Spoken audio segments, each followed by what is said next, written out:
নমস্কার বন্ধুরা। আমরা সবাই জানি যে এই আরজিকর ঘটনা নিয়ে আজকে গোটা দেশ তোলপাড় হচ্ছে, অথচ সরকার থেকে শুরু করে সিবিআই কেউ আসল দোষীদের এখনও পর্যন্ত আমাদের সামনে নিয়ে আসতে পারেনি, নাকি ইচ্ছা করে নিয়ে আসা হচ্ছে না। তো আজকে এই বিষয়েই কিছু গোপন তথ্য আমি আপনাদের সামনে তুলে ধরতে চলেছি। ভিডিওটা শেষ পর্যন্ত অবশ্যই দেখবেন।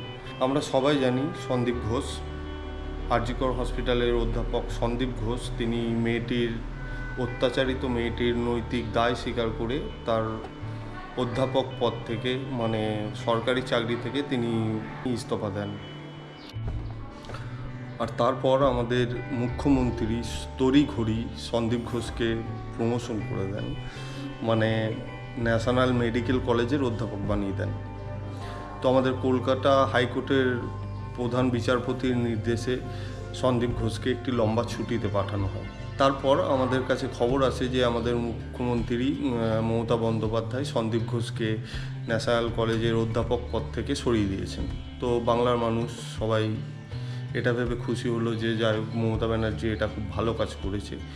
তো কেন মমতা ব্যানার্জি সন্দীপ ঘোষকে ন্যাশনাল মেডিকেল কলেজের অধ্যাপক পদ থেকে সরিয়ে দিয়েছেন সেটা জানলে তোমাদের মাথা ঘুরে যাবে।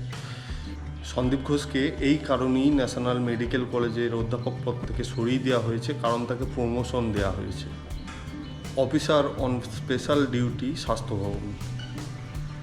ন্যাশনাল মেডিকেল কলেজের অধ্যাপক পদ থেকে সরিয়ে দিয়ে তাকে প্রমোশন দিয়ে আমাদের মুখ্যমন্ত্রী তাকে স্বাস্থ্য ভবনে অফিসার অন স্পেশাল ডিউটির একটি পোস্ট দিয়েছেন। আমাদের মুখ্যমন্ত্রী মমতা বন্দ্যোপাধ্যায়ের উদ্দেশ্যে বলছি যে আপনি কেন সন্দীপ ঘোষকে এত সাপোর্ট করছেন? কে হয় উনি আপনার? আপনি একটা মেয়ে হয়ে একটা মেয়ের দোষীকে আজকে এইভাবে প্রোটেস্ট করছেন। তাহলে আমরা বাংলার প্রত্যেকটা মানুষ কোথায় সেফ থাকবো? কিভাবে সেফ থাকবো? কার ভরসাতে থাকবো? সেই শুক্রবার থেকে সিবিআই সন্দীপ ঘোষকে জিজ্ঞাসাবাদ করে চলেছে, আজও কোনো দোষী সামনে আনতে পারেনি। আমার তো মনে হয়, আমার কেন গোটা বাংলার মানুষের মনে হয় যে এই মেন দোষী সন্দীপ ঘোষ। ওকে অ্যারেস্ট করে জিজ্ঞাসাবাদ করা হোক, সব সত্যিটা সামনে আসবে। আজকে আরজিকর হসপিটালের যে ইন্টার ডাক্তারদের নাম উঠে এসেছে, তাদেরকে কেন ধরা হচ্ছে না? তাদেরকে কেন জিজ্ঞাসাবাদ করা হচ্ছে না? ঘটনা যেদিন ঘটেছে সেই দিন থেকে আজ পর্যন্ত দুটো ডাক্তার গায়েব।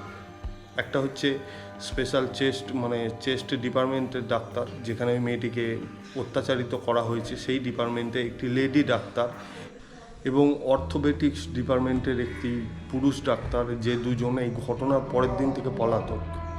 তাদেরকে কবে অ্যারেস্ট করবে সিবিআই? কবে খুঁজে বার করবে?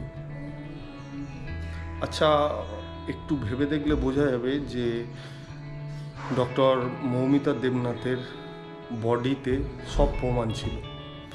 যারা যারা এর সঙ্গে যুক্ত তাদের ডিএনএ ডক্টর মৌমিতা দেবনাথের বডিতে ছিল।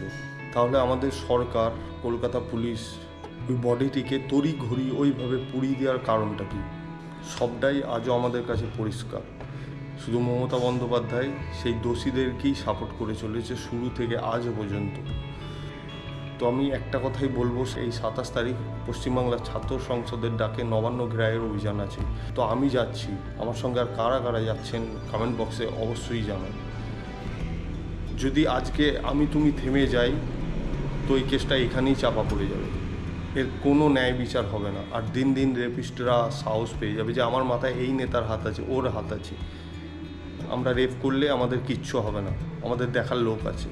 কিন্তু না, আজকে এর ন্যায্য বিচারে সবাই নবান্ন চলো।